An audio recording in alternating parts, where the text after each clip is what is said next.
like I surrendered. I didn't do what I would pray. Living my life watching the weather, wasting time and chasing fate. I look at the life I'd been designing,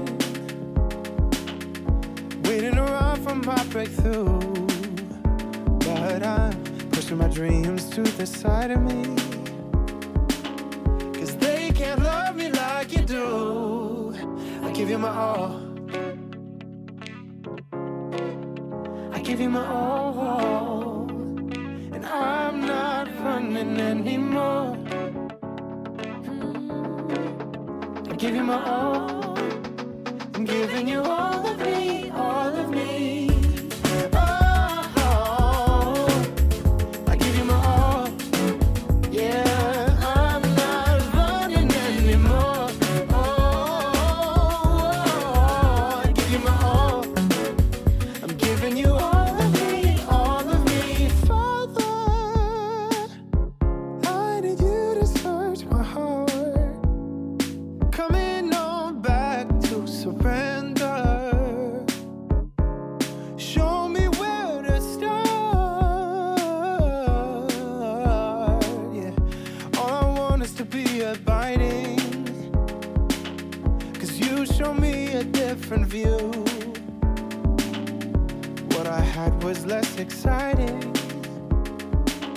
'cause dreams don't love me like you do. I give you my all, hey, I give you my all. I'm not running anymore, no, no, no, no. I give you my all, I'm giving you all of me, all of me.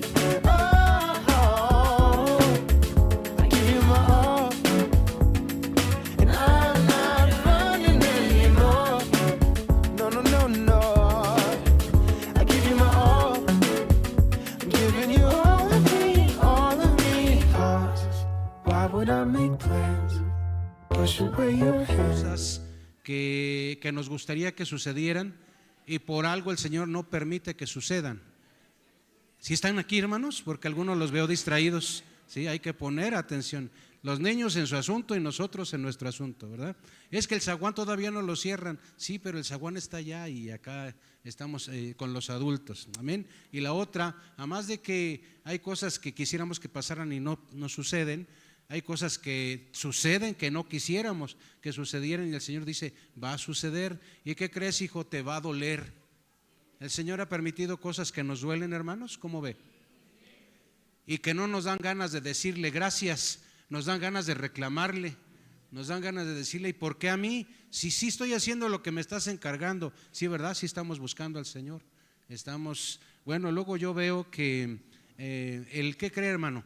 Hace poquito platicaba con una de mis hijas, luego platicamos en distintos lugares de distintos temas y hace poquito hablábamos por el asunto de los jóvenes y los adultos. Los jóvenes les gustan los cambios, les gusta innovar, les gusta que no siempre sea lo mismo. Los adultos, en contraste, a diferencia de como que nos asentamos en ciertas cosas que vimos e hicimos, se hicieron de tal forma que nos funcionaron y las hemos dejado ahí porque funcionan. ¿Sí se ha fijado en eso? Pero qué importante es que en todo este tipo de cosas que es la vida y lo que pasa, nosotros entendamos que los cambios no son malos, que las cosas, ciertas cosas que hay que dejar y que continúen de esa manera no es malo, pero siempre con el entendimiento de que todo esto que suceda en nuestra vida tiene que ser el Señor dirigiéndonos, tiene que ser el aval del Señor en lo que hacemos y en eso hay bendición. Quiero informarle o recordarle, según es el caso, que hoy terminamos la serie El Final de los Tiempos. Estuvimos viendo Apocalipsis y bueno, espero que en esto que hemos leído, estudiado, que hemos escuchado haya habido bendición para todos nosotros. Hay si me ayudan en pantalla, no sé si por ahí ya esté la presentación. Sí, dice ahí El Final de los Tiempos y hay un tema que vamos a ver el día de hoy. Ese tema, si me ayudan también cambiándole, por favor, ¿qué dice el tema? Dejen ver si ya me ayudan, ahí está. ¿Qué dice? Jesucristo ha triunfado. Hace apenas en la reunión de las damas platicaba con ella sobre este asunto. Nosotros no peleamos batallas en las cuales vamos a ver si están ganadas. Nosotros peleamos una batalla de la cual sabemos el resultado, y en el cada día, en el día a día, nosotros libramos batallas de carácter espiritual. Lo que es interno, que tiene que ver con nuestra carne, lo que es externo, que tiene que ver con el mundo, y el diablo haciendo su labor, haciendo su obra, ¿sí? Y bueno, yo quiero recordarle o llevarle, nosotros hemos visto en el libro de Apocalipsis, que es el último libro que tenemos en la Biblia, hemos visto una batalla del Magedón, vimos que ha habido la aprehensión de la bestia, del falso profeta, hemos visto varias cosas, como sus seguidores, todos ellos, lo vimos apenas hace 8 días, fueron echados al lago de fuego, y la segunda venida de Cristo, y estos acontecimientos en la suma de ellos nos hablan del final de una gran tribulación. Hace rato nos recordaban a nosotros de ciertos hermanos, ciertos grupos, y en ciertos países, no nada más en uno, en los que hay persecución y hay asesinato por causa de creer en algo diferente a lo que muchas de estas personas creen, y no creen en Alá. No creen, creen algo diferente que para ellos amerita, que son gente que deben ellos de quitarle la vida, y lo hacen, hermano. Y no solamente en estos tiempos, en los últimos tiempos, en los tiempos finales, va a haber una tribulación asignada, pensada por Dios, y en la cual tiene sus propósitos. Ahora estamos por entrar, si ustedes se fijan, vamos a estar en los capítulos últimos de Apocalipsis, en lo que vamos a hablar de un clímax. Cuando hablamos de un clímax, estamos hablando en la cúspide de algo, estamos hablando en lo máximo de algo, y estamos hablando del clímax de Apocalipsis en los capítulos 21, 22, 20, 21 y 22. Y bueno, quiero pedirle por favor que pongamos ahí atención, porque vamos a ver a un Satanás que es atado. ¿Cuándo iba uno a pensar que Satanás iba a ser atado? ¿Cuándo íbamos nosotros a saber de un reino de 1000 años, milenario, de Cristo sobre la tierra, la rebelión final de Satanás? Después de estar Satanás aprendido 1000 años, iba a ser suelto para que volviera a ser de las suyas por aval del Señor, para luego tener una batalla final, y después de esta actividad también un juicio ante un gran trono blanco y una creación nueva diferente a lo que usted y yo hemos conocido hasta la fecha. No sé si usted ha ido a algún paisaje muy bonito, en algún lugar, ya sea en este país o en otro. A mí me ha tocado ver lugares muy bonitos, pero siempre hay alguno de ellos, perdón, si me gana la tos, no es que la haga de tos, hermanos, pero aquí han dado medio mal de este asunto. Hay lugares muy bonitos en la tierra, pero ninguno se va a comparar de lo que usted y yo conocemos, o de lo que ha existido hasta este momento, como esa creación nueva que va a haber. Y va a haber, por último, y algo de manera eterna, una comunión eterna con Dios, precisamente. Eso es lo que está en esos capítulos. Y bueno, estaríamos entrando a una visión, muchas gracias, a una visión gloriosa, el triunfo absoluto de Dios sobre el mal, y la instauración de un orden de carácter eterno. ¿Sí? Vamos ahí. Y en esta revelación, hermanos, vamos a encontrar en los últimos capítulos de Apocalipsis algo importante. Vamos a ver la evidencia contundente de algo que se llama supremacía, ¿sí? La supremacía de Cristo. Y esa supremacía de Cristo va a dar clara evidencia de que Él es 3 cosas, hermano. Ahí le voy. De que Él es juez, gracias. De que Él es redentor y que Él es rey eterno. ¿Lo repite conmigo? ¿De que Él es qué? Él es juez, es redentor y es rey eterno, de carácter supremo. ¿Has visto alguna ocasión a alguien que se enarbola una banderita de que es algo que no lo es? ¿Que presume de algo que no es?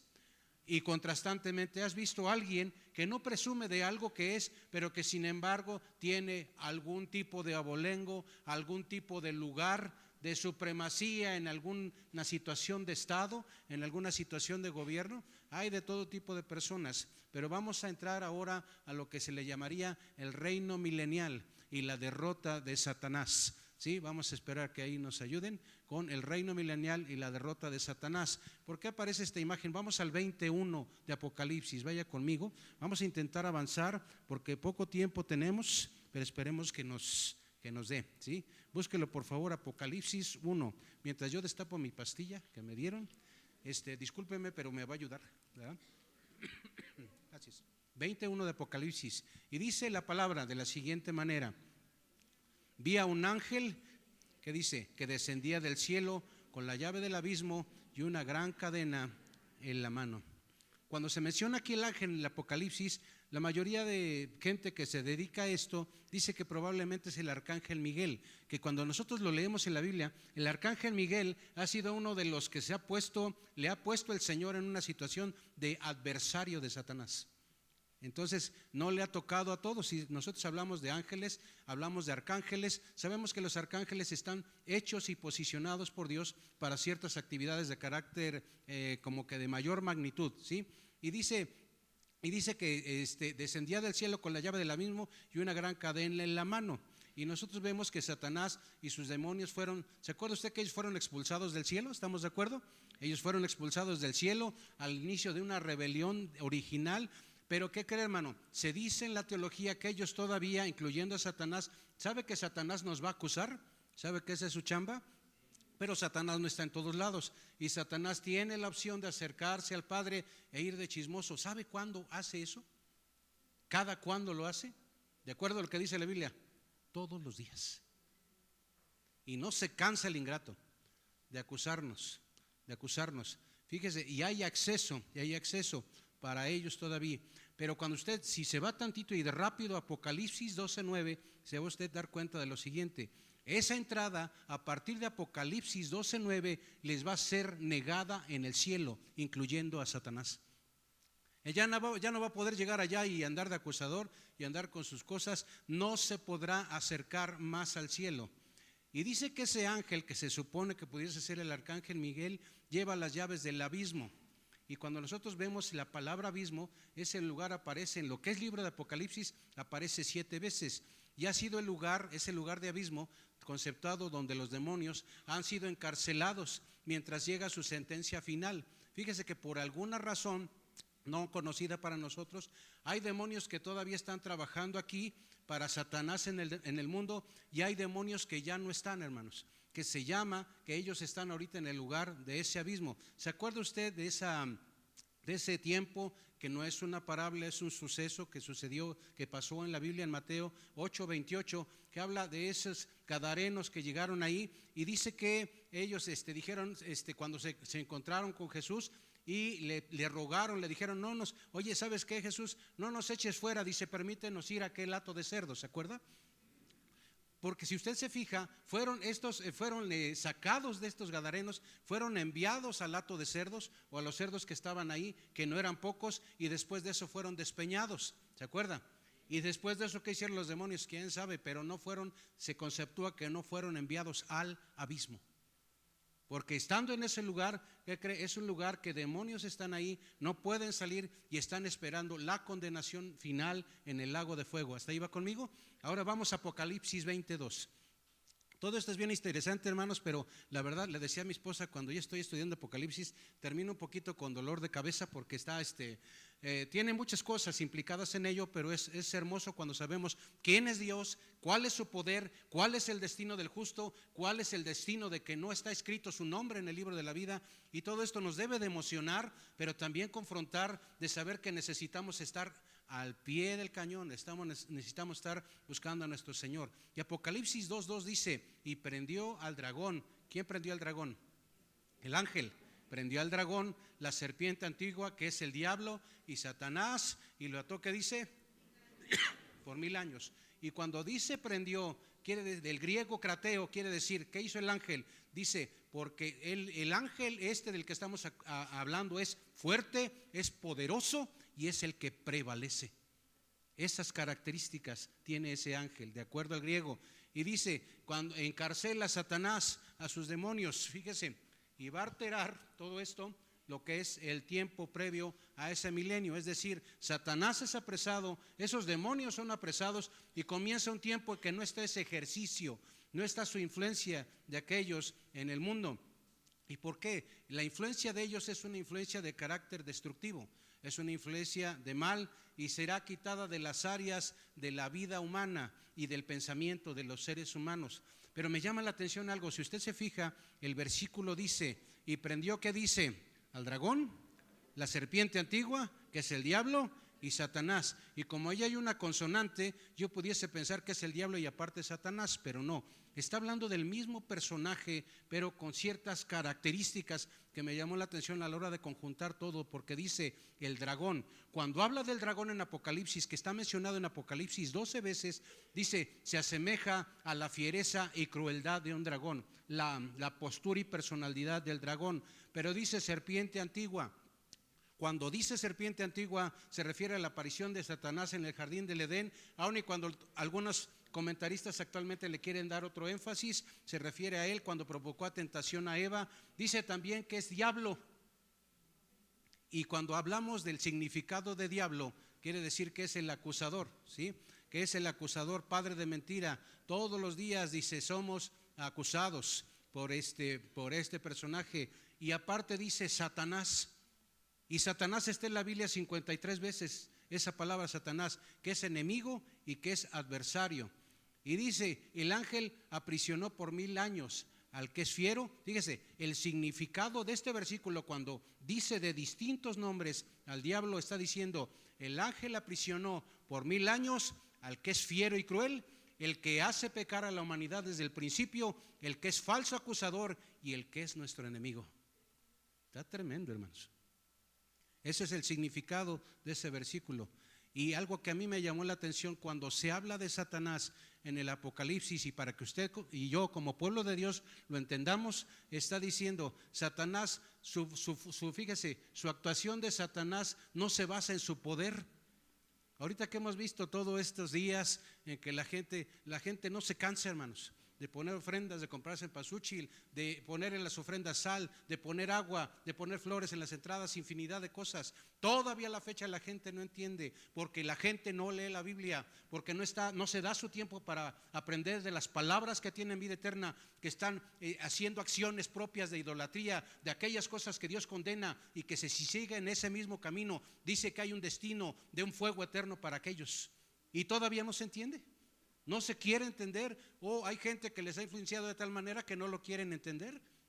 Y seguimos en la misma. La actuación de Satanás no está basada en su poder, sino en su capacidad de engañar, de mentir, de timar a las naciones y reyes de la tierra. A veces pensamos que sí tiene poder, pero menos que Dios. Hermanos, Satanás es engañador y usa, fíjese, los peores ardits y las peores ejecuciones de engaño que va a haber para las naciones no tiene que ver con el poder mismo de él, sino con su estrategia y su facilidad para el engaño. Y eso es tremendo, hermanos, porque ¿qué se usa para engañar? La boca, la comunicación. Y muchos cristianos a la fecha, por videos en internet, por infinidad de cosas que quién sabe de dónde vienen a cada rato, y luego ya se cuestiona hasta lo que vivimos en una predicación bíblica sana. La gente le busca recovecos a las cosas, intentando sobreespiritualizar cosas que han sido sencillas a través de los siglos y que están en el Evangelio, y seguimos con eso, hermano. Y muchas personas pasan a esa situación. Vaya conmigo a Apocalipsis 23 y dice, y lo arrojó al abismo. ¿Quién arrojó a quién? ¿El ángel a quién? A Satanás. Y lo arrojó al abismo, ¿y qué dice? Y lo encerró y puso sus sellos sobre él. ¿Para qué? Para que no engañase más a las naciones hasta que fuesen cumplidos 1000 años, y después de esto debe ser desatado por un poco de tiempo. En ese abismo son encerrados ángeles caídos, espíritus malignos, mientras están en espera de ser lanzados al lago de fuego. Para muchos cristianos, fíjense, hermano, me llama la atención que hay gente que dice, estamos ahora en el milenio. Hay unos que dicen, todavía no llega el milenio. Hay el el que está durante, el post milenialista. El tema del asunto es que la cuarta postura es que los 1000 años no son 1000 años literales, es menos. Entonces no se preocupen del asunto. Aquí lo importante es que lo que la Biblia dice es que va a haber un tiempo en que Satanás va a ser detenido. A mí se me figura como si un carro llevara cierta marcha, cierto vuelo, y se le detuviese por un poco de tiempo y de repente se le soltase para que continuase. Pero hay ciertas cosas que me llaman la atención que ahorita se las comparto. Vamos ahorita Apocalipsis capítulo 20, versículos del 4 al 6, y dice, y vi tronos, y se sentaron sobre ellos. Esto de y vi tronos lo está diciendo el apóstol Juan, ¿sí? y dice, y se sentaron sobre ellos los que recibieron facultad de juzgar. Cuando uno dice, bueno, ¿quiénes son esos que recibieron la facultad de juzgar? Se dice que son los apóstoles. Recibieron la facultad de juzgar, y vi las almas de los decapitados por causa del testimonio de Jesús y por la palabra de Dios, los que no habían adorado a la bestia ni a su imagen, y que no recibieron la marca en sus frentes ni en sus manos, y vivieron y reinaron con Cristo 1000 años. Estos, hermanos, son los mártires del Armagedón. Estos son los mártires del Armagedón. Todavía no llegamos ahí al tribunal porque veo que hay una diapositiva que no es. Bueno, fíjese, cuando dice aquí, cuando vemos aquí esta parte, y en el versículo 5, pero los otros muertos no volvieron a vivir hasta que se cumplieron 1000 años. Estos son los muertos, incrédulos de todas las épocas. A diferencia del anterior, que son mártires que decidieron morir por Cristo antes que otra cosa, estos últimos muertos, hasta que se cumpliesen tiempo, son los incrédulos de todas las épocas, y se le llama la primera resurrección. ¿Sabe usted que hay gente que va a resucitar para vida? Algo que a mí me ha llamado siempre la atención. ¿Se acuerda que hablamos de que va a haber gente que va a morir y murió en el mar? Y el mar va a regresar a sus muertos, el Hades va a regresar a sus muertos. ¿Pero qué cree? ¿Van a ser cuerpos glorificados? Aquellos que vamos con Cristo son cuerpos glorificados, pero no todos los cuerpos glorificados van a ser glorificados para vida. Unos van a ser glorificados para muerte.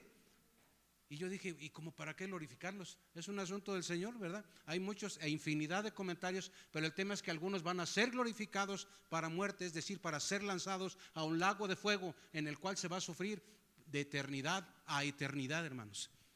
Y ya hay posturas en las cuales se habla de un lago de fuego, pero es un lago de fuego y de sufrimiento en la cual se ve el sufrimiento en otros. Y hay otros comentarios que dicen que en el lago de fuego va a ser un sufrimiento eterno, en el cual hay ardor, en el cual hay situación de quemarse, pero en completa oscuridad. Yo no quisiera saber cuál de los dos vivencialmente, la verdad. Y no vamos para allá nosotros, amén. Bendito sea Dios que no vamos. Y dice, bienaventurado, el versículo 6, bienaventurado y santo el que tiene parte en la primera resurrección. La segunda muerte no tiene potestad sobre estos, sino que serán sacerdotes de Dios. ¿Y de quién? Y de Cristo, y reinarán con él 1000 años.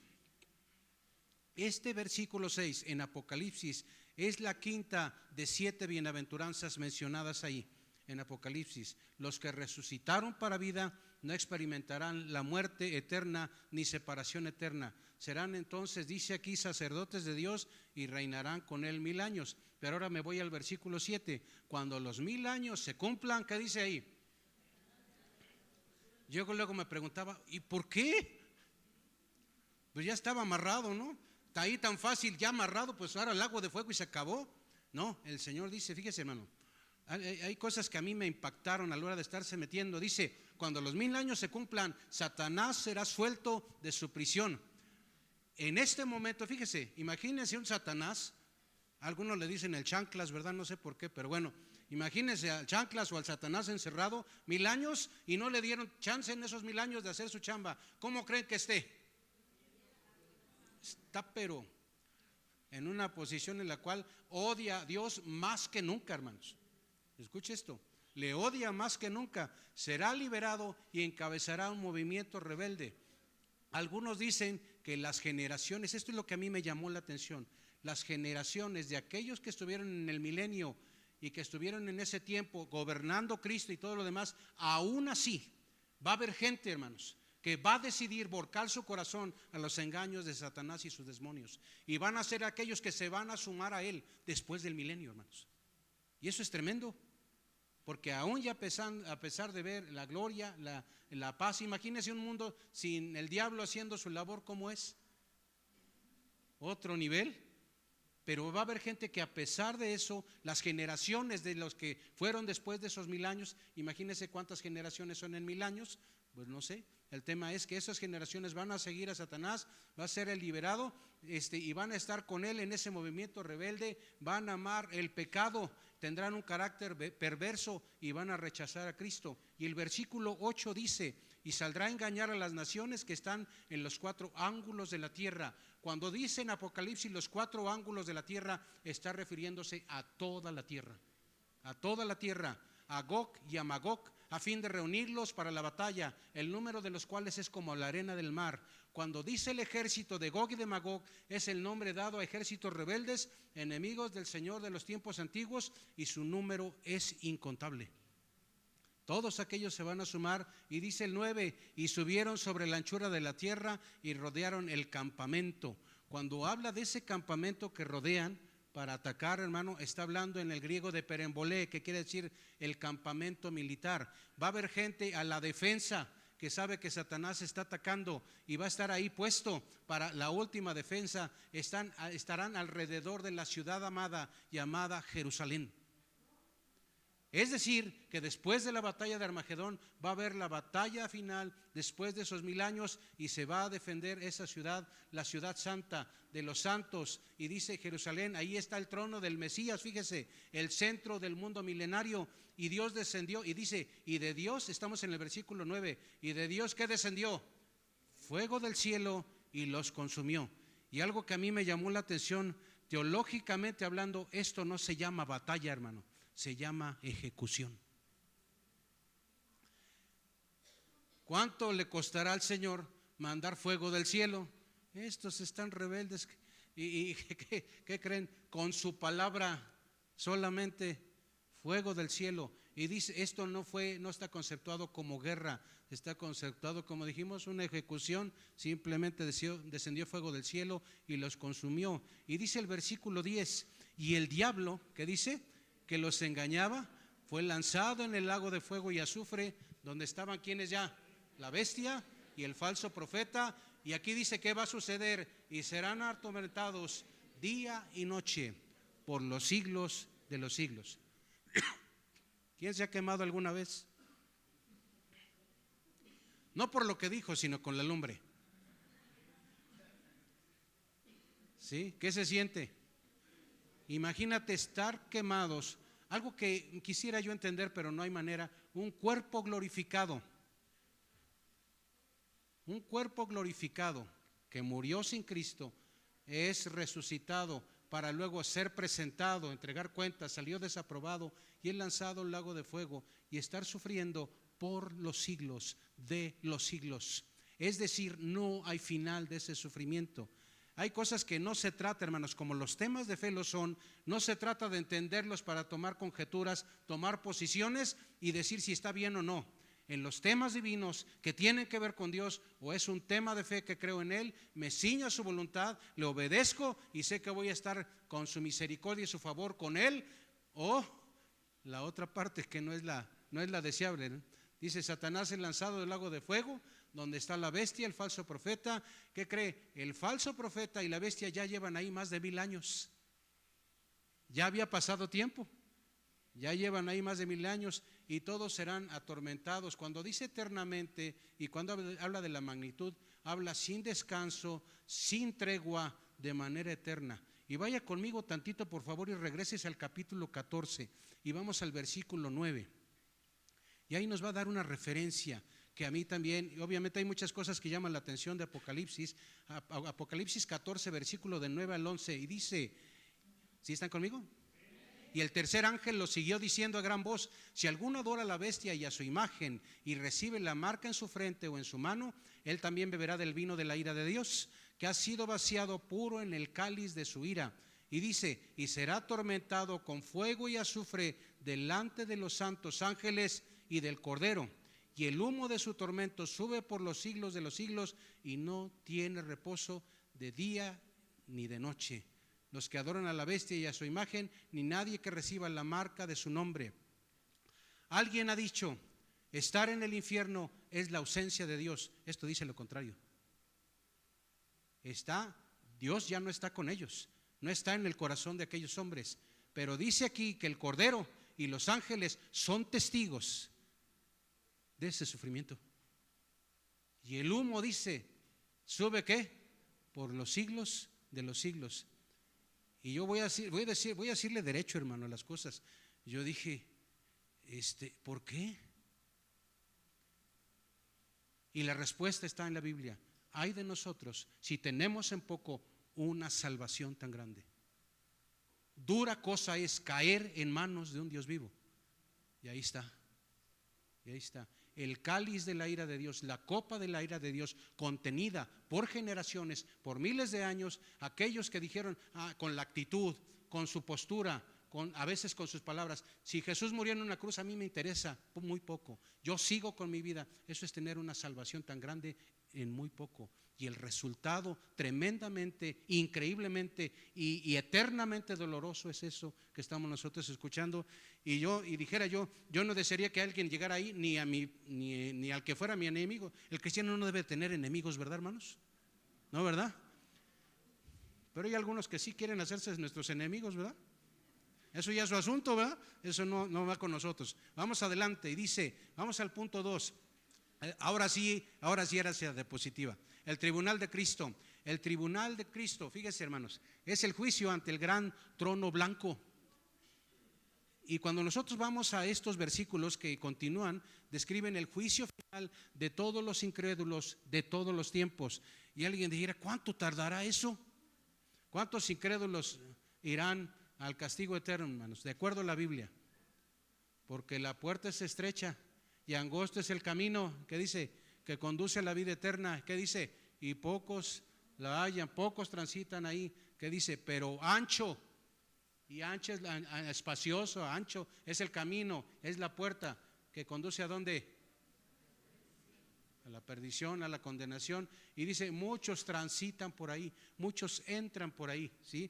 Fíjese, este suceso del tribunal de Cristo o el juicio del gran trono blanco tiene lugar entre el espacio de tiempo que va a existir entre el fin, fíjese, del mundo, del universo actual, donde hablamos del cielo y la tierra, y la creación de los nuevos cielos y la nueva tierra. En ese espacio de tiempo va a ser el tema de ese tribunal de Cristo. Y este pasaje está conceptuado, hermanos, este pasaje de Apocalipsis 20 del 11 al 14 está conceptuado como el más serio, los versículos más solemnes y más trágicos de toda la Biblia. Y yo leía al comentarista y decía: ¿a poco sí? Pues ¿a poco no? Porque dice lo siguiente, fíjese, en ese pasaje va a hablar de acusados, pero ¿qué cree? No va a haber abogados. Habla de un juez totalmente, escúcheme esto, un juez totalmente incompasivo. El Dios de toda consolación, el Dios que es amor, en ese juicio va a ser un juez incompasivo. Eso quiere decir sin compasión. Y la otra, en ese juicio no va a haber un jurado que delibere ni a favor ni en contra. No va a haber nada de eso, hermano.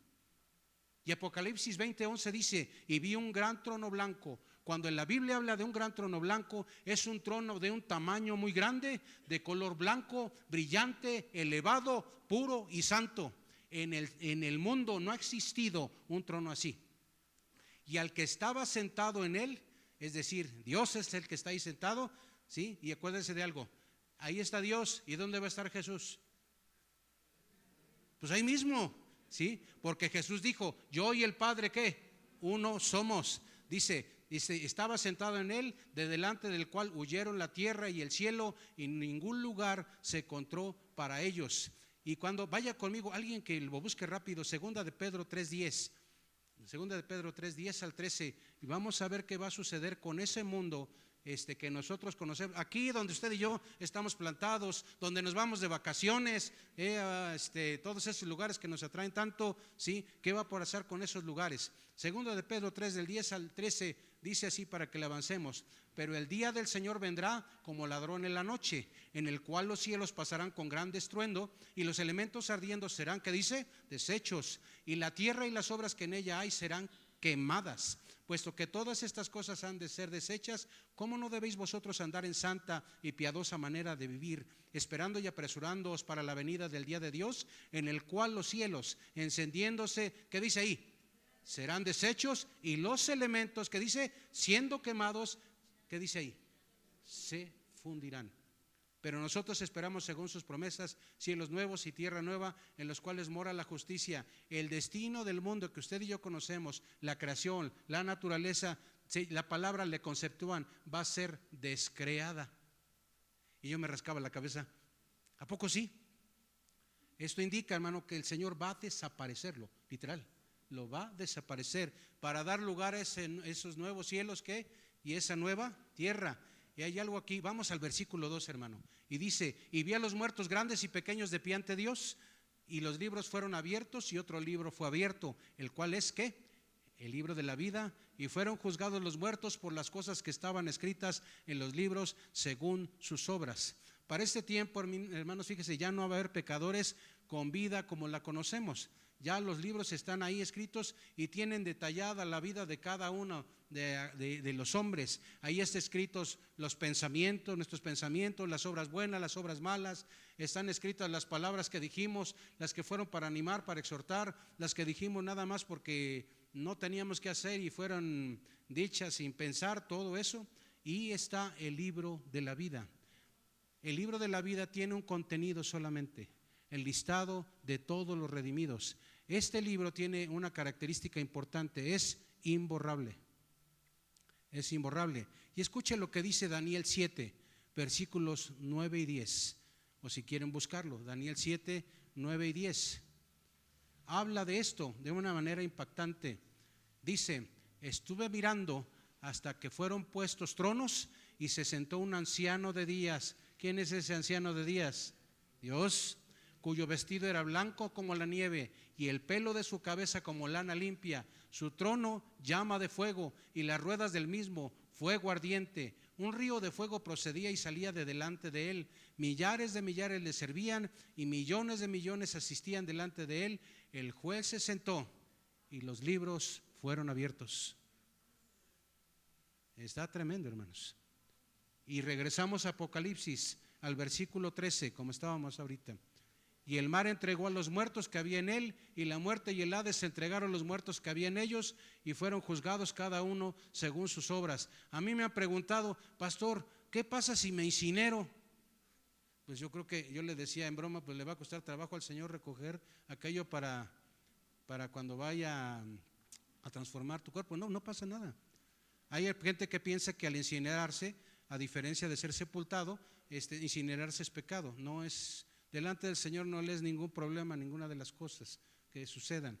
El tema es que sabemos que el polvo al polvo, nosotros estamos hechos de aquellos químicos, de aquellas cosas de las cuales está hecha la tierra, y dice que vamos a regresar, y dice que el mar va a entregar a los muertos que había en él, el Hades va a entregarlos también. Todos aquellos que murieron sin Cristo también resucitarán en ese cuerpo nuevo para condenación, lo que les comentaba hace un momento. Y en el 14 dice: y la muerte y el Hades fueron lanzados al lago de fuego. Esta es la muerte segunda. Ya está ahí la bestia, el falso profeta, está Satanás, ¿sí? Y luego es lanzado ¿qué? Ya están los demonios, la muerte y el Hades. En el lago de fuego, fíjese, ya están todos estos personajes. Y cuando dice el Hades, habla del Seol. Si usted lee Seol y busca Seol en la Biblia, es el lugar de los muertos se va a oír vaciado o curioso, los muertos, el Seol, en las dos secciones, la de sufrimiento y la de espera gloriosa. Esto es en los tiempos previos, en los tiempos en los que bajó Jesús a arrebatar las llaves del infierno. Y ese lugar está en la Biblia escrito y está en el Viejo Testamento. Ese Hades va a devolver a sus muertos, y esa muerte va a ser la muerte segunda, en la cual la muerte y el Hades, algunos han dicho, es que la muerte, ¿ha usted visto los personajes que salen en la televisión? ¿Cómo sale la muerte? Personificada, una cara de calaca, toda de negro y con una guadaña, ¿sí o no? ¿Sí sabe lo que es una guadaña, verdad? Es aquella que nos aplican cuando llegamos tarde los varones, ¿verdad? No, no es cierto, hermanos, me van a regañar por hacer la comparación. No dije nada. Bueno, el tema es que va a llegar la muerte y el Hades. Dicen algunos que ellos son temas de carácter espiritual, pero ellos se les va a dar cuerpo para hacer entrar ese lugar de tormento. No es relevante si eso va a pasar. El tema es que ellos también van a entregar a sus muertos y van a ser lanzados al lago de fuego. Y luego dice el versículo 15: y el que no se halló, y esto es impactante, hermanos, y el que no se halló inscrito su nombre. Aquí hay algo importante, no dice escrito, fíjese, dice inscrito. ¿Cuál es la diferencia? Cuando habla de algo inscrito es algo grabado. Cuando habla de algo escrito es algo con tinta, es algo así. Cuando habla de algo grabado es algo que está que afectó la superficie, que no se borra. Y dice, el que no se halló escrito en el libro de la vida fue lanzado al lago de fuego. Y habla de algo importante aquí, hermano. No dice les condujeron, no dice entraron. Están siendo aventados a ese lugar contra su voluntad.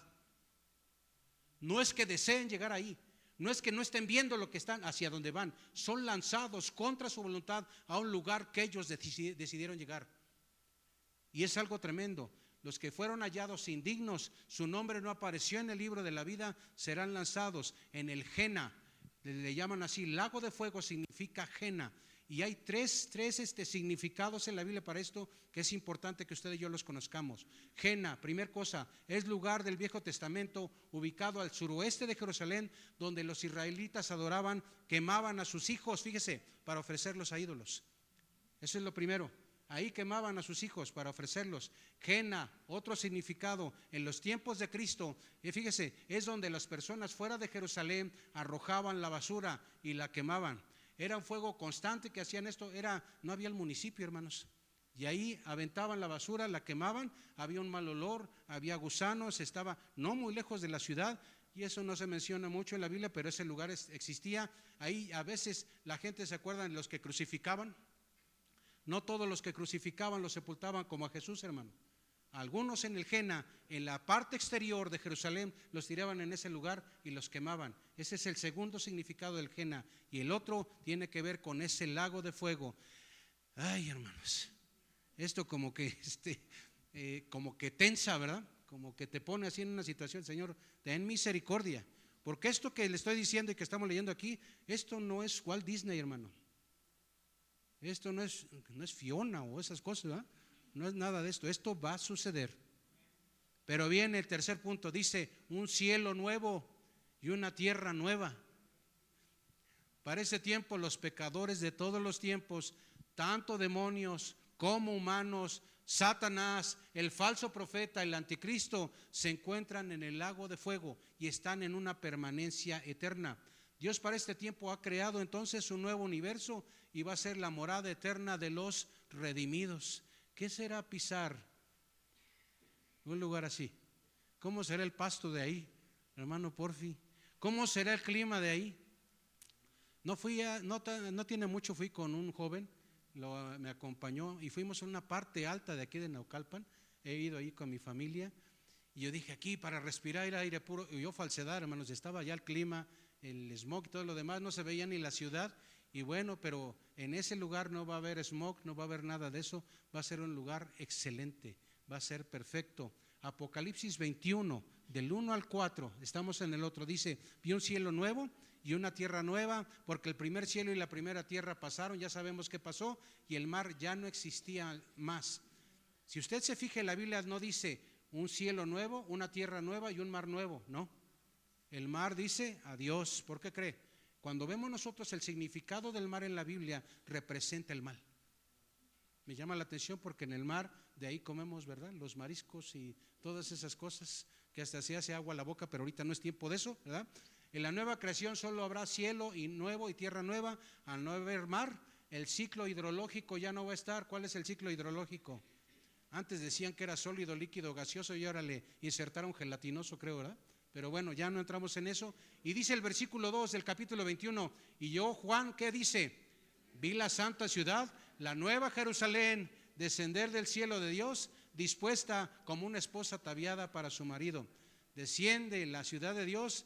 Esta es la tercera ciudad llamada Jerusalén en la historia bíblica, hermanos. Esta es la tercera ciudad llamada como tal. Es la historia de la redención. Los creyentes aquí ya han muerto. Y fíjese, está la nueva Jerusalén celestial, en donde Jesucristo ha preparado morada. Y en el versículo 3 dice, y oí una gran voz del cielo que decía que he aquí el tabernáculo de Dios con los hombres, y Él morará con ellos, y ellos serán su pueblo, y Dios mismo estará con ellos como su Dios. Cuando habla de ese tabernáculo, fíjese, habla de una tienda o morada, y ahí podremos estar con Dios y ver a Dios siempre. ¿Se acuerda de aquellos que veían un poco de la presencia de Dios en la Biblia? ¿Qué pasaba con ellos? ¿Qué pasó con Moisés? ¿Se acuerda? Resplandecía. Ahora, imagínense cómo será un cuerpo glorificado que vamos a tener. ¿Resplandecerá o no? ¿Cómo la ve? Pues la lógica nos dice que sí, ¿verdad? Bueno, y dice en el versículo 4, enjugará Dios toda lágrima de los ojos de ellos, y ya no habrá muerte, ni habrá más llanto, ni clamor, ni dolor, porque las primeras cosas pasaron. Ya no te va a doler la hernia, el juanete, que el cáncer, que la úlcera. Adiós todo eso, bendito sea el Señor. No vamos a tener dolor de eso. Y hay 7 flagelos, es decir, 7 males que en la nueva creación van a desaparecer. Número 1, me llamó la atención, dice, el primer mal que va a desaparecer es el mar. El segundo, la muerte. El tercero, el llanto. El cuarto, el clamor. El 5, el dolor. El 6, la maldición. El 7, la noche. Y yo pensé, donde tuve yo más duda es en el primero y en el último, el mar y la noche. Pero es que la noche el Señor la hizo para descansar. ¿Y por qué el Señor hizo la noche para descansar? Porque estos cuerpos se cansan, porque estamos limitados y tenemos que recuperarnos, pero ya no va a existir eso de la noche. El versículo 5, ¿qué dice? Y el que estaba sentado en el trono dijo, he aquí yo hago nuevas todas las cosas, y me dijo, oye Juan, escribe, porque estas palabras son fieles y verdaderas. Es decir, yo lo que te estoy diciendo es verdad, así es que dale. Y me dijo, versículo 6, hecho está, yo soy, ¿qué dice? El alfa y el omega, el principio y el fin. Al que tuviere sed, yo le daré gratuitamente de la fuente del agua de la vida. Dios no tiene principio, no tiene fin, ha dado un inicio a la historia y Él se encarga de darle término a esa historia que tiene que ver con lo humano, para en su plan soberano darle un carácter eterno en el cual hay bendición para los que estuvieron con Él, le buscaron a Él. Esta invitación es una invitación para todos aquellos que hemos sido sedientos o hambrientos de Él. ¿Ha oído estas palabras? Yo soy el pan de vida. ¿Quién dijo eso? Jesús. ¿Quién dijo yo soy el agua viva? Jesús, ¿sí? Entonces ahí ya no va a haber hambre, no va a haber sed. ¿Quién va a satisfacer esas necesidades? Ya no de la carne, Dios mismo. Dice el versículo 7, el que venciere, ahí le voy, esto es para usted y para mí, el que venciere heredará todas las cosas y yo seré su Dios y él será mi hijo. Fíjese, cuando dice nosotros vencemos en él y dice que vamos a ser herederos de él, y dice que Él es nuestro Dios, y dice y nosotros seremos sus hijos. ¿Qué es esa herencia? ¿Qué es esa herencia que vamos a recibir? Y vaya conmigo a Primera de Juan 5, búsquelo por favor, usted que es bueno para el esgrima. Primera de Juan 5, versículos 4 y 5. ¿Lo tiene ya? Primera de Juan 5, 4 y 5. Dice, porque todo lo que es nacido de Dios vence al mundo, y esta es la victoria que ha vencido al mundo, nuestra fe. ¿Quién es el que vence al mundo? Sino el que cree que Jesús es el Hijo de Dios. Una herencia que usted y yo tenemos ahorita en este momento, fíjese, tenemos en Él victoria, tenemos en Él fe, ¿sí? Y teniendo la victoria y teniendo la fe en Él, somos más que vencedores, hermano. Aquí y ahora. ¿Qué sigue más adelante? Todo aquello para todos los que le hemos buscado y esperamos su venida. Pero el 8 ahí nos dice el contraste, pero los cobardes. Y me llama la atención cuando voy a ver en el griego que es un cobarde, es un falto de constancia. Y tal pareciera que cobarde es aquel que ve el peligro y se echa para atrás. No, en la Biblia nos habla que dice el que es cobarde, pero aquel que es falto de constancia e incrédulo. Cuando dice incrédulo está diciendo aquel que es desleal. Para mí el concepto de incrédulo es aquel que no cree, aquel como que tipo Tomás, no, dice aquel que es desleal. Entonces, pero aquel que es falto de constancia, aquel que es desleal y aquel, de acuerdo a lo que dice ahí, abominable, es aquel perverso, corrompido, detestable, y homicidas, fornicarios, hechiceros, idólatras y todos los mentirosos tendrán su parte en el lago que arde con fuego y azufre, que es la muerte segunda. Todos los no salvos tendrán su parte en el lago de fuego. Yo he visto que a veces se nos olvida y todavía hay cristianos que mienten. ¿Se ha fijado en eso? Todavía. Entonces, ¿qué será? ¿Estamos en riesgo o no? Hay que fijarnos, hay que buscar al Señor con todo nuestro corazón. Y dice el versículo 9: vino entonces a mí uno de los 7 ángeles que tenían las 7 copas llenas de las 7 plagas postreras, y habló conmigo diciendo: ven acá y yo te mostraré la desposada, la esposa del Cordero. A mí me encanta esto, porque le están diciendo a Juan, le está diciendo a este ángel: ven acá, te voy a mostrar a la desposada. ¿Quién está ahí? ¿Quién es la desposada? ¿Quién es la esposa? Somos nosotros. Hay algo aquí que quiero llamar su atención. Una cosa es una visión y otra cosa es ver el futuro. Alguien dijera: ¿a poco es diferente? En una visión es algo que va a suceder. Pero ¿qué es ver el futuro? ¿Será que ahí Juan aparece o no aparece más adelante? El tema es que nosotros estamos ahí, hermano. Nosotros somos presentados en esa visión para que Juan la viese, ¿sí? Y fíjese, perdón, estábamos, ¿cuál dijimos? En el versículo 9, ven acá, te mostraré la desposada, la esposa del Cordero, para que te enseñe. Ahí le está diciendo: te voy a enseñar a la iglesia. Y me llevó en el espíritu a un monte grande y alto, y me mostró la gran ciudad santa de Jerusalén, que descendía del cielo de Dios. En esa posición Juan podía ver bien esa nueva Jerusalén. Y dice el 11: teniendo la gloria de Dios, y su fulgor era semejante al de una piedra preciosísima, como piedra de jaspe diáfana. Y hermanos, yo quise ver y me quise meter un poco más en el tema de cómo va a ser esa nueva Jerusalén. Y con todo respeto, para lo que se quede grabado, se me caía la baba, hermanos, por el tema del tipo de lugar tan especial, tan hermoso.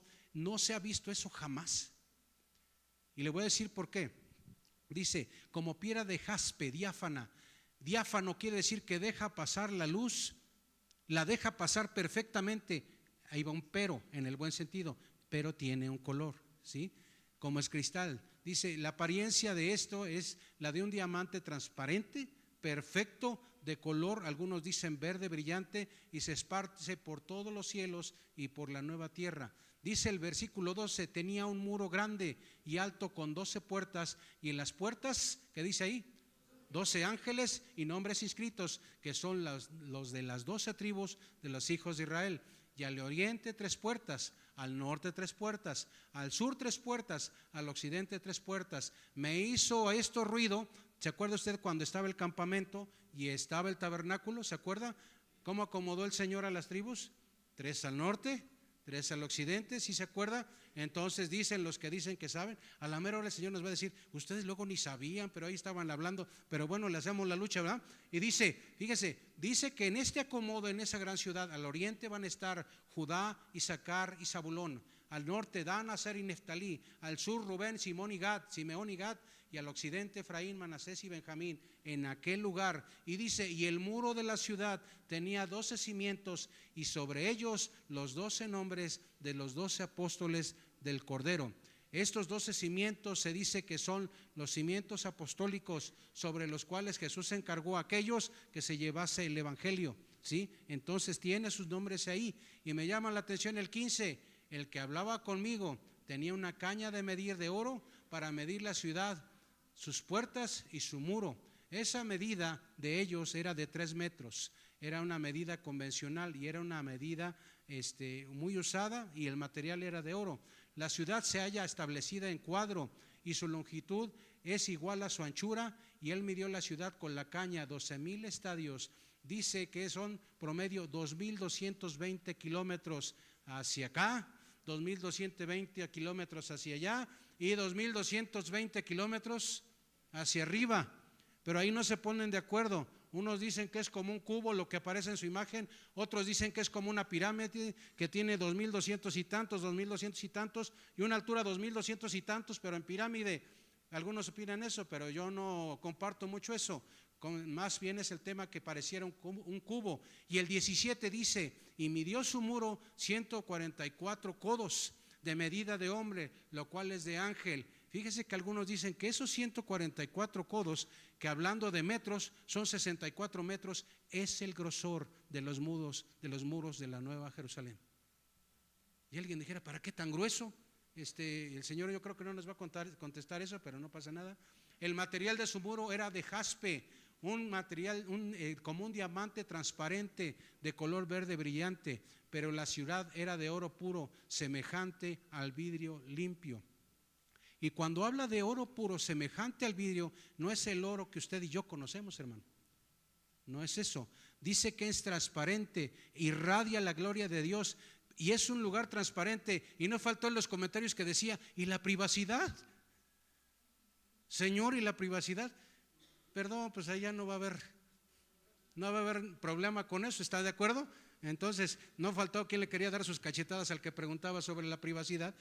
Pues bueno, y dice el 19, y los cimientos del muro de la ciudad estaban adornados con toda piedra preciosa. La parte de abajo de los cimientos, fíjese, el primer cimiento era jaspe, es como un diamante verde. El segundo, zafiro, es algo brillante, muy brillante, de color azul. El tercero, ágata, es una combinación de azul celeste y franjas de colores. El cuarto, esmeralda, es una piedra verde brillante. El quinto, ónice, es rojo con franjas blancas. Fíjese qué hermosos colores, ¿verdad? Dice, el sexto, cornalina, es cuarzo de varios matices de rojo. El séptimo es crisólito, es algo dorado con tonos amarillos. El octavo es berilo, son matices de verde, amarillo y azul. El noveno, topacio, es una combinación de verde y amarillo. Crisopraso, piedra verde con tonos dorados. El jacinto, violeta y rojizo. El amatista, color púrpura. ¿Qué tal estarán esos cimientos? Si esos son los cimientos, ¿qué será la construcción, verdad? Bueno, las 12 puertas, me llamó la atención, ahí le voy, hermano, que no nos alteren los tamales. Dice, las 12 puertas eran 12 perlas. Las 12 puertas de la Nueva Jerusalén son 12 perlas. Cada una de las puertas era una perla y la calle de la ciudad era de oro puro, transparente como vidrio. Imagínese algo, hermano, una perla de 2,220 kilómetros de altura. ¿Usted sabe de dónde sale la perla? Tiene una explicación. La perla sale por una reacción en la cual la ostra es herida y entra un grano, puede entrar ahí cualquier cosita, hiere fíjate, literal es esto, es una reacción de la perla para evitar eso ajeno adentro de la ostra, y sale de ahí una perla. Fíjese, una perla de esta cantidad, pero bueno, obviamente, imagínense la ostrota, no había ostra ahí. La perla es la única gema que se forma dentro de un ser viviente, ¿sí? Por una irritación, por una herida causada por un agente extraño. Estas enormes puertas de perla, ¿sí?, simbolizan el sufrimiento y sacrificio de Cristo, recordando que el glorioso acceso a la ciudad de Dios solo fue posible por la obra del Calvario. Está hermoso, hermano, está hermoso eso. Yo dije, entrar por esa puerta, estuviéramos aquí en México, alguien se querría llevar una de esas puertas, ¿verdad? No, pues no va a pasar eso. Simboliza algo gigantesco. Y vamos al versículo 22, y no vi en ella templo, porque el Señor Dios Todopoderoso es el templo de ella y el Cordero. Hay ciertos versículos, hermano, en el Apocalipsis que tú vas a encontrar, son 3 versículos que hablan de que hay templo en la Nueva Jerusalén, pero cuando habla del templo no habla de un tabernáculo, algo físico, construcción, habla de Dios mismo. Y eso está hermoso también. Él será su gloria misma llenando e iluminando todo. La ciudad no tiene necesidad de sol, dice el 23, ni de luna que brillen en ella, porque la gloria de Dios la ilumina y el Cordero es su lumbrera. Y las naciones que hubieran sido salvas andarán a la luz de ella, y los reyes de la tierra traerán su gloria y honor a ella. Vamos a seguir de filo. Sus puertas nunca serán cerradas de día, pues allí ¿qué? Es decir, no habrá inseguridad, no habrá de que me caigo, no habrá de que no le prendiste, ¿sí? No habrá de que no la apagamos y ya nos la desconectaron, no va a pasar nada de eso, y llevarán la gloria y la honra de las naciones a ella. No entrará en ella, ¿qué dice el 27? Ninguna cosa inmunda o que hace abominación y mentira, sino solamente los que están inscritos en el libro de la vida del Cordero, ¿sí? Y terminamos con eso. ¿Qué va a haber ahí? El río de la vida y el árbol de la vida. Si usted se va, ya no vamos a abundar mucho en eso por cuestiones de tiempo, pero usted se va a fijar que en el capítulo 22 habla de un río que sale del trono de Dios y del Cordero un río de cristal resplandeciente, un río de corriente de vida eterna que brota de ese trono de Dios y alcanza a todos los habitantes del cielo. Habla también que en el cielo se va a encontrar el árbol de la vida. ¿Se acuerda usted dónde estaba el árbol de la vida? ¿Dónde estaba? En el Edén. Y había otro árbol. ¿Cuál era ese árbol? El árbol de la ciencia, del bien y del mal. ¿Sí? ¿Cuál es el que comió Eva? ¿Quién sabe, pastor? Pero uno sí se comió, ¿verdad? ¿Qué pasó? ¿Por qué fueron sacados aquellos? Porque no vaya a ser ¿qué? Que vayan a comer el árbol de la vida ¿qué? Y vivan para siempre. Ese árbol de la vida con sus 12 frutos, dice, va a estar ahí, uno por cada mes, y es símbolo en el cielo de abundancia y de variedad que va a haber en el cielo. ¿A poco cree que allá no va a haber manjares? ¿Qué vamos a hacer allá con el Señor en el cielo? ¿Va a haber un banquete? ¿Y qué cree que va a haber en el banquete? ¿Nada más vino? Pues no, ¿verdad? Va a haber buffet. Y dice, no nos va a costar, hermano. No pasa nada, está bien. Fíjese, dice, cuando dice que las hojas del árbol, fíjese, hay un árbol, el árbol que está ahí de la vida, dice que sus hojas son para sanidad de las naciones. De algún modo, esas hojas del árbol de la vida allá en el cielo van a enriquecer la vida celestial, van a contribuir a que sea plena y sea mejor allá. No dice detalles, pero eso es lo que dice que va a pasar. Allá en el cielo no va a haber maldición. No se va a tener que juzgar el pecado de nuevo, ¿sí? Porque todo va a ser allá bendición, va a ser allá santidad. Solo los glorificados y salvos en Cristo podrán ver el rostro de Dios. Ahí sí, hermanos, ahí sí vamos a ver el rostro de Dios tal como Él es. ¿Cómo cree que sea el rostro de Dios, hermano? ¿Así feo como el pastor? Pues no, va a ser guapo, hermano.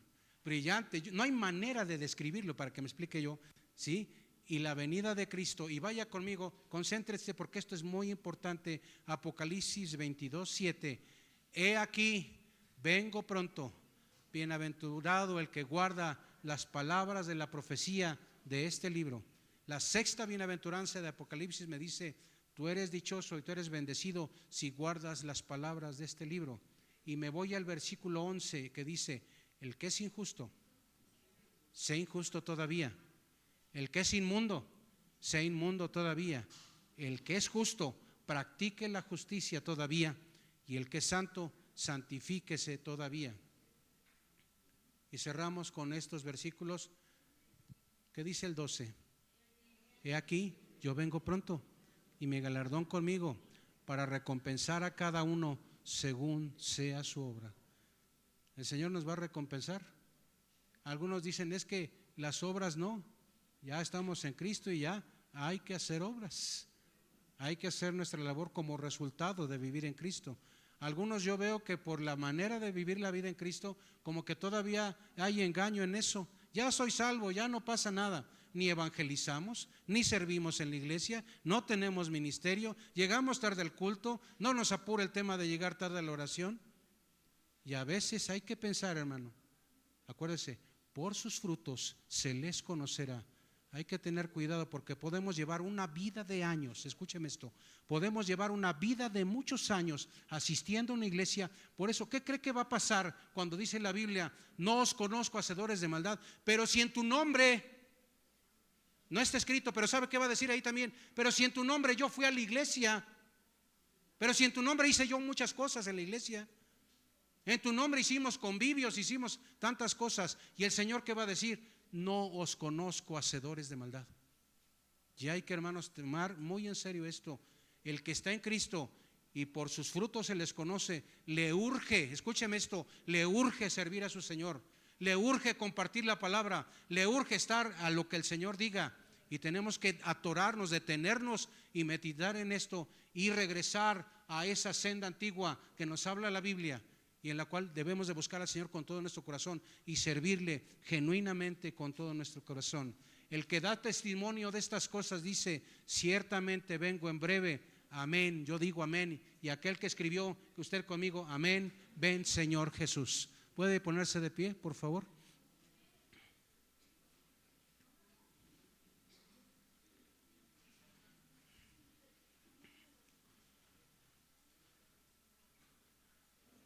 ¿Ha escuchado usted de un objeto volador que se ha hablado mucho en estos días?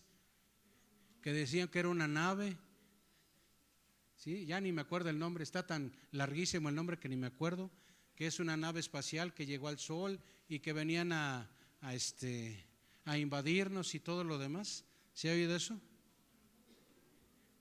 Otra noticia que apenas sucedió: una persona que defendía mucho las causas de Uruapan, Michoacán, como presidente, que lo mataron. ¿Sí? ¿Oyó de eso?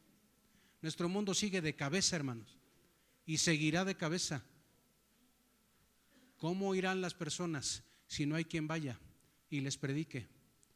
Hermosos son los pies de los que anuncian esas buenas nuevas. Necesitamos, hermanos, no nada más vivir una vida de iglesia en la cual venimos a un culto de domingo. Necesitamos tener una vida en Cristo en la cual al Señor le somos útiles. ¿Qué pasa con lo contrario, algo que no es útil? ¿Cuál es la palabra contraria a algo útil? Inútil. O le somos útiles al Señor o somos inútiles para Él. Y yo he puesto en estos días, hermano, yo he meditado mucho en eso, porque no nos podemos confiar de todos los años que llevamos en Cristo.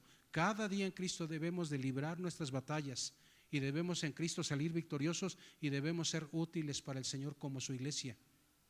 Y ser útiles implica más de lo que usted y yo hemos hecho hasta el día de hoy.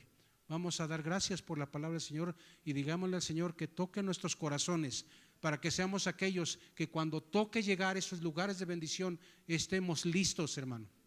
No vaya a ser que seamos reprobados porque fuimos negligentes con el Señor. Oremos. Amantísimo Señor,